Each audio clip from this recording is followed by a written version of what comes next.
What I wish I knew at the start of my coding journey could save you years of headaches. Let's talk about the top 5 traps you need to avoid. First up, neglecting to comment your code. It might seem like a waste of time, but your future self will thank you. Without clear comments, your code becomes a mysterious puzzle, making debugging and collaboration a nightmare. Next, overcomplicating solutions. Simplicity is key. Complex code is more likely to break and harder for others to understand. Aim for the simplest solution that works, then ignoring code reviews. They're not just about catching bugs, they're a critical learning tool. Skipping them means missing valuable feedback that could improve your skills. Also, not keeping up with technology. The tech world moves fast. Stay updated with the latest trends, tools, and best practices to keep your skills sharp. Finally, failing to test your code. Skipping tests can lead to catastrophic bugs.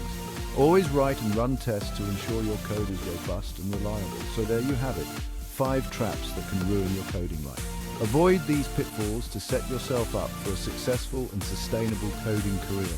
Thanks for watching and happy coding. Like, comment and subscribe for more tips.